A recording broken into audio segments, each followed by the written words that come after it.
Sampo Rosenlew Oy on perinteikäs työkoneiden valmistaja. Ensimmäiset leikkuupuimurit valmistuivat jo 1950-luvulla. 1960-luvulla tehtiin ensimmäiset kokeet koneellisen puunkorjuun saralla. Tuolloin oli tuotekehitys kuitenkin aikaansa edellä.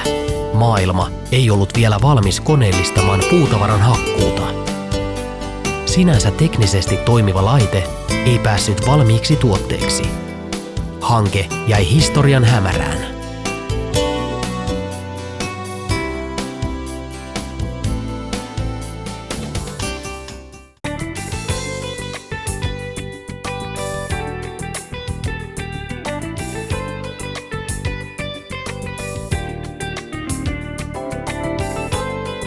Nyt Sampo Rosenlew Oy on jälleen kehityksen kärjessä.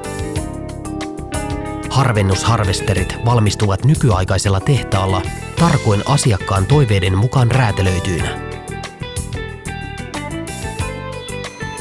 Käytämme vain tunnettujen valmistajien koeteltuja komponentteja. Tämä takaa sen, että kone toimii luotettavasti vuodesta toiseen.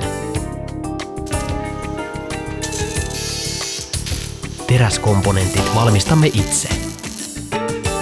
Näin voimme olla varmoja siitä, että harvesterin rakenteet ovat lujia, mutta eivät liian painavia.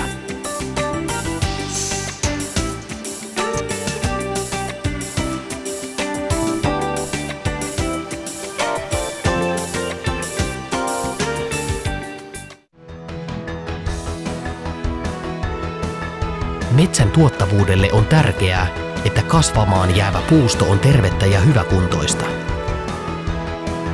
Jäävän puuston tiheyden tulee olla oikea ja puuston on oltava tasaisesti jakautunut.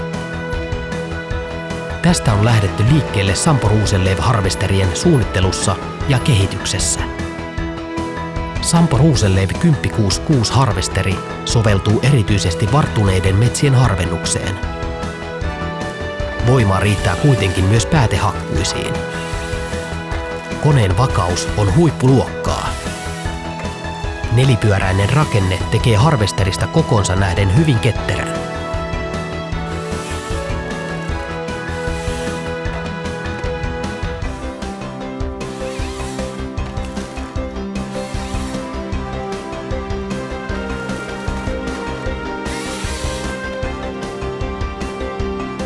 Sampo Rosenlew 1046 Pro harvesteri soveltuu erityisesti nuorten metsien harvennukseen. Koneen ketteryys on aivan omaa luokkaansa. Kevyt harvesteri ei vahingoita jäävän puuston juuria. Kapeudestaan huolimatta se on hyvin vakaa. Hankinta- ja käyttökustannuksiltaan edullinen kone parantaa huomattavasti myös harvennuksen taloudellista tulosta.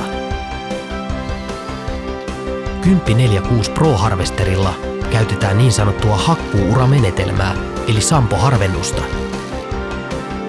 Menetelmän edusta tärkein on se, että sen avulla harvennustyön laatu pysyy hyvänä. Jäävä puusto on tasaisesti jakautunut ja ajourien määrä jää kohtuulliseksi. Tämä takaa mahdollisimman hyvän kasvun ja taloudellisen tuoton harvennuksen jälkeen. Sampo Rosenlew harvesterit. Tuottavaan metsänhoitoon.